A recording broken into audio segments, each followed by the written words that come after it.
है दोस्तों, आज हम इस वीडियो में 50 टॉप प्रश्न बताने वाले हैं जो आपके बिहार मद्य निषेध प्लस दरोगा प्लस रेलवे के लिए क्या है इंपॉर्टेंट है। दोस्तों, अगर किसी भी गवर्नमेंट एग्जाम की तैयारी करते हैं तो आपके लिए क्या है वीडियो महत्वपूर्ण है।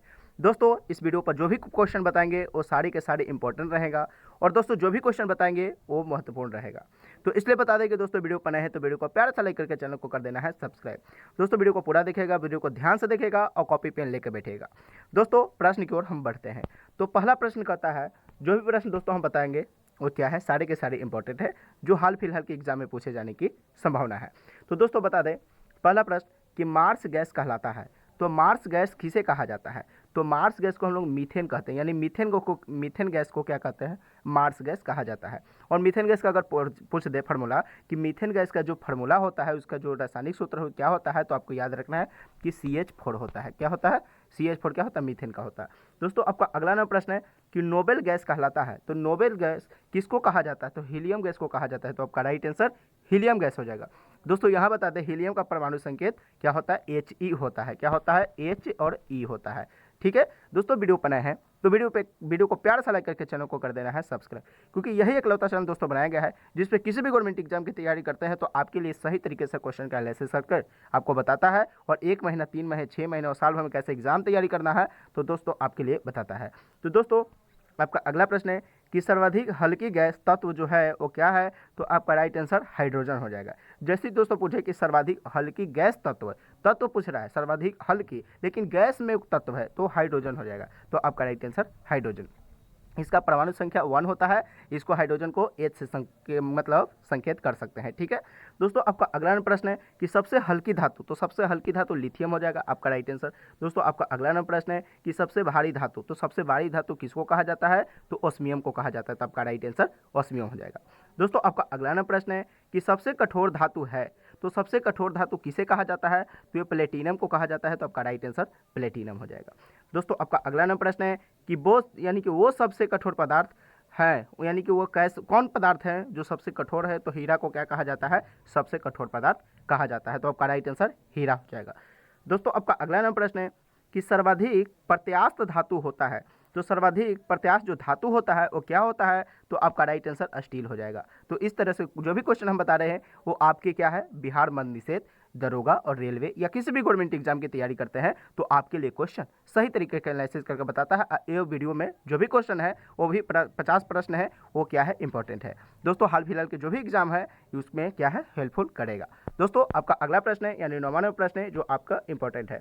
दोस्तों गुब्बारों तथा वायुयान के टायरों में भरी जाती है। दोस्तों जो गुब्बारे हमारे बैलून है और जो एरोप्लेन के जो टायर है उसमें कौन से गैस भरा जाता है? तो हीलियम गैस भरा जाता है। तो आपका राइट आंसर हीलियम गैस हो जाएगा।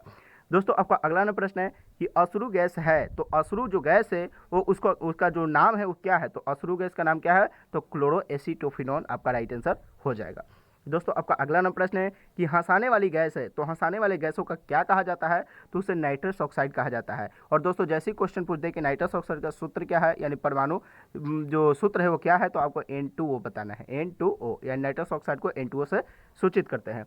दोस्तों आपका अगला प्रश्न है कि जल की अस्थायी कठोरता का कारण क्या है? तो वो कैल्शियम और मैग्नीशियम के बाइकार्बोनेट का घुलने का रहना, आपका राइट आंसर। दोस्तों आपका अगला प्रश्न है कि अति चालक की प्रतिरोधकता होती है। दोस्तों जैसे क्वेश्चन पूछे कि अति चालक की जो प्रतिरोधकता होती है वो क्या होती है, तो आपका राइट आंसर 0 हो जाएगा। ठीक है दोस्तों आपका अगला नंबर प्रश्न है कि सोडा वाटर विलयन है। तो सोडा वाटर जो बनाया जाता हो क्या बनाया जाता है? आखिर गैस में द्रव मिलाता है तभी तो, मिक्स करता है तभी तो बनता है। तो क्या मिलाता है? गैस में द्रव। आपका राइट आंसर ऑप्शन में देगा गैस में द्रव, द्रव में गैस। तो द्रव और गैस तो दोनों सेम ही बात है, उल्टा आगे पीछे कर देगा उससे कोई लेना देना नहीं है, आपको सिर्फ कॉन्सेप्ट समझना है। ठीक दोस्तों आपका अगला नंबर प्रश्न है कि अम्लों का राजा कहा जाता है। तो अम्लों का राजा किसे कहा जाता है? तो दोस्तों अम्लों का राजा हमेशा H2SO4 को कहा जाता है। ये क्वेश्चन बार बार किसी न किसी गवर्नमेंट एग्जाम में पूछा गया है और पूछे जाने की संभावना है, तो इसको आप ध्यान से देख लीजिएगा। दोस्तों नेक्स्ट क्वेश्चन की ओर बढ़ते हैं। दोस्तों नेक्स्ट क्वेश्चन यानी 16वां प्रश्न है कि ठोसों में ऊष्मा का संचरण होता है। तो ठोसों में जो ऊष्मा का संचरण होता है वो किस विधि के द्वारा होता है? तो ये चालन विधि के द्वारा होता है। तो आपका राइट आंसर चालन विधि हो जाएगा। दोस्तों आपका अगला नंबर प्रश्न है कि कान पर ध्वनि का प्रभाव रहता है, तो कान पर ध्वनि का जो प्रभाव रहता है वो कितना सेकंड तक रहता है, तो 1/10 सेकंड तक रहता है। ठीक है दोस्तों, इसका 1/10 सेकंड का मतलब है कि अगर कोई भी वस्तु अगर 10 मतलब एक बार देख लिए तो एक बार 1 सेकंड देखें तो उसका प्रभाव जो है 10 सेकंड तक रहेगा, और 10 सेकंड देखें तो उसका 100 सेकंड तक रहेगा। बस यही बात बता रहा है। दोस्तों आपका अगला प्रश्न है कि प्रतिध्वनि सुनने के लिए श्रोता एवं परावर्तक सतह के बीच की जो न्यूनतम दूरी होनी चाहिए वो कितना मीटर होना चाहिए। तो दोस्तों प्रतिध्वनि सुनने की जो श्रोता एवं परावर्तक सतह के जो बीच को न्यूनतम दूरी होनी चाहिए वो 17 मीटर होनी चाहिए, तभी आप क्या सुन सकते हैं, प्रतिध्वनि सुन सकते हैं। ठीक है, तो आपका राइट आंसर 17 मीटर आपका ऑप्शन में देता है, तो आपका राइट आंसर 17 मीटर ही हो जाएगा। दोस्तों आपका अगला प्रश्न है कि अनुप्रस्थ तरंग का उदाहरण है। तो अनुप्रस्थ तरंग का जो उदाहरण है वो क्या है, प्रकाश तरंग है। तो अनुप्रस्थ तरंग प्रकाश से एक तरंग है, तो आपका राइट आंसर प्रकाश तरंग। दोस्तों ऐसे ही अगर अनुदैर्घ्य पूछ दे तो आपका ध्वनि तरंग हो जाएगा, तो अनुदैर्घ्य तरंग का उदाहरण क्या हो जाएगा, यानी ध्वनि तरंग। दोस्तों आपका अगला प्रश्न है कि ध्वनि तरंग गमन करती है। तो ध्वनि जो तरंग है वो हमेशा लंबवत क्या करती है, यानी कि गमन करती है, लंबवत। तो आपका राइट आंसर लंबवत हो जाएगा। दोस्तों आपका अगला प्रश्न 23 नंबर प्रश्न है कि मनुष्य नहीं सुन सकता है। तो मनुष्य जो है वो क्या नहीं सुन सकता है, तो ये पराश्रय तरंगें नहीं सुन सकता है। क्यों, क्योंकि इसका जो तरंगदैर्घ्य होता है, इसका जो मतलब हटर जो रहता है, एंगस्ट्रॉन रहता है 20,000 से अधिक रहता है, इसलिए नहीं सुन सकते हैं। चलिए दोस्तों नेक्स्ट क्वेश्चन की ओर बढ़ते हैं। तो आपका जो 24 नंबर प्रश्न है ये आप क्या है, इंपॉर्टेंट है। दोस्तों सेकेंड लोक का आवर्तकाल कितना होता है। तो सेकेंड लोक का जो आवर्तकाल होता है वो 2 सेकेंड होता है, तो आपका राइट आंसर 2 सेकेंड हो जाएगा। दोस्तों आपका अगला प्रश्न है 25 नंबर प्रश्न है कि मानव नेत्र की स्पष्ट दर्शन की न्यूनतम दूरी कितनी होनी चाहिए। तो वो 25 सेंटीमीटर होनी चाहिए, तो आपका राइट आंसर 25 सेंटीमीटर हो जाएगा। दोस्तों आपका अगला प्रश्न है कि समान आँख के लिए दूरबिंदु कितना है। तो समान आँख के लिए दूरबिंदु जो है वो अनंत है, तो आपका राइट आंसर अनंत हो जाएगा।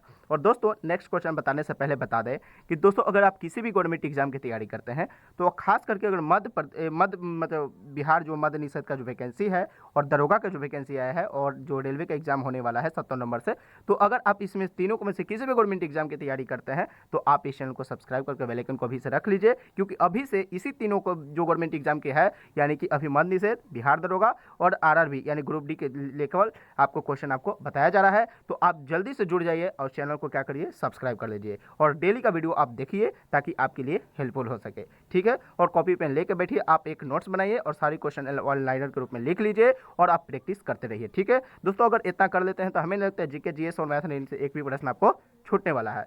दोस्तों आपका 27 नंबर प्रश्न है, ये क्या है। दोस्तों कैप्सूल का आवरण बना होता है। तो कैप्सूल का जो आवरण बना होता है किस चीज़ का बना होता है। तो कैप्सूल का जो आवरण है वो स्टार्च का बना होता है, तो आपका राइट आंसर स्टार्च हो जाएगा। दोस्तों आपका अगला प्रश्न है कि मानव मस्तिष्क तथा सिर का अध्ययन से संबंधित शाखा है वो क्या कहलाता है। तो फ्रेनोलॉजी कहलाता है, तो आपका राइट आंसर फ्रेनोलॉजी हो जाएगा। दोस्तों आपका अगला नंबर प्रश्न है कि डिहाइड्रेशन से प्राय कमी होती है। तो किसका होती है, यानी कि डिहाइड्रेशन से प्राय जो कमी होती है वो किसका होती है। तो ये सोडियम क्लोराइड का होता है, तो आपका राइट आंसर सोडियम क्लोराइड हो जाएगा।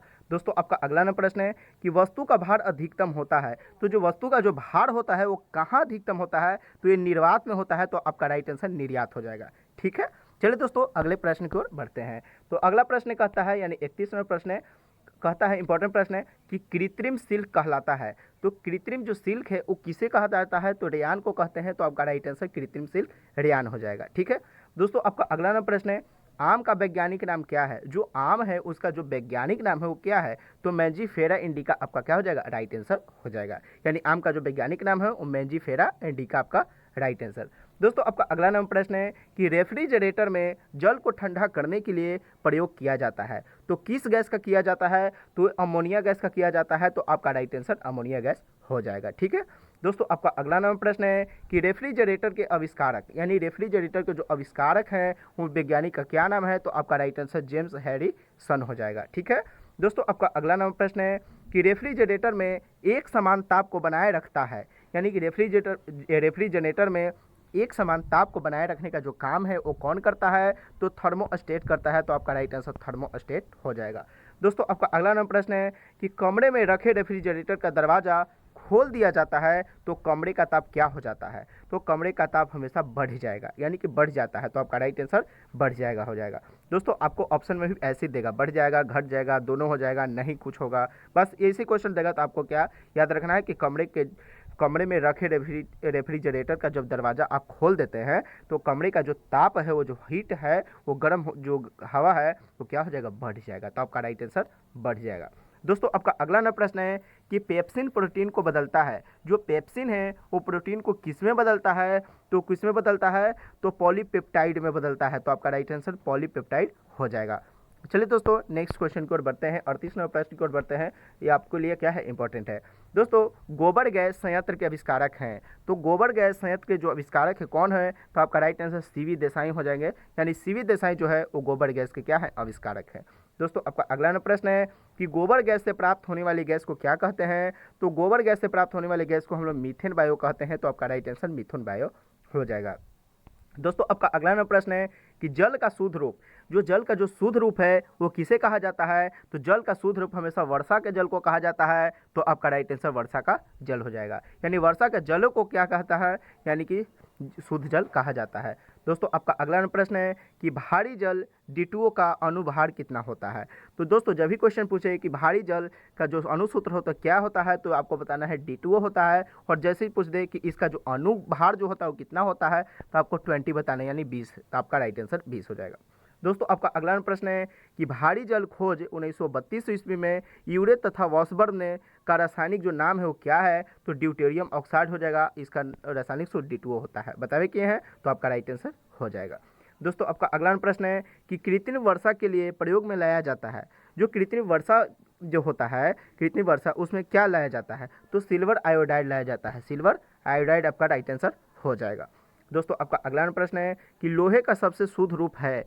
तो लोहे का जो सबसे शुद्ध रूप है वो क्या है? तो पिटवा लोहा है। तो आपका राइट आंसर पिटवा लोहा हो जाएगा। ठीक है दोस्तों, यहाँ से एक ट्रिक है जो आपके लिए बता देते हैं, आपके लिए क्या है? इंपॉर्टेंट है। देखिए जैसे अगर क्वेश्चन पूछे कि लोहे का सबसे शुद्ध रूप क्या हो जाएगा, तो शुद्ध रूप आप जानते हैं कि कोई भी चीज़ को अगर पीट के पूरा मतलब जान निकाल दीजिएगा तो क्या हो जाए? शुद्ध हो जाता है। तो बताइए पिटवा लोहा, यानी कि सबसे ज़्यादा इसको पीटा जाए तभी तो इसको शुद्ध रूप है, यानी कि ये पिटवा जो लोहा है वो सबसे शुद्ध है क्योंकि इसको बहुत बार पीटा गया है। बस ऐसे याद कर सकते हैं। ठीक है दोस्तों, वीडियो बनाया है तो वीडियो को प्यार से लाइक करके चैनल को कर देना है सब्सक्राइब, क्योंकि यही एक लौता चैनल दोस्तों बनाया गया है जिसपे आप किसी भी गवर्नमेंट एग्जाम की तैयारी करते हैं तो आपके लिए क्वेश्चन का सही तरीके से एनालिसिस करके बताता है, और 1 महीना, 3 महीना, 6 महीना और साल भर में कैसे एग्जाम निकलना है, क्या सिलेबस पढ़ना है, क्या नहीं पढ़ना है, सिलेबस से कितना हट के पढ़ना है, कितना नहीं पढ़ना है, कौन इंपॉर्टेंट टॉपिक को पढ़ना है, क्या पढ़ना है, क्या छोड़ना है, इसका सारा जानकारी आपको इस चैनल पर बताया जाता है। तो अभी से दोस्तों बोलते हैं कि वीडियो बनाए हैं तो वीडियो को प्यारा सा लाइक करके चैनल को कर देना है सब्सक्राइब। तो चल दोस्तों अगले क्वेश्चन को बढ़ते हैं।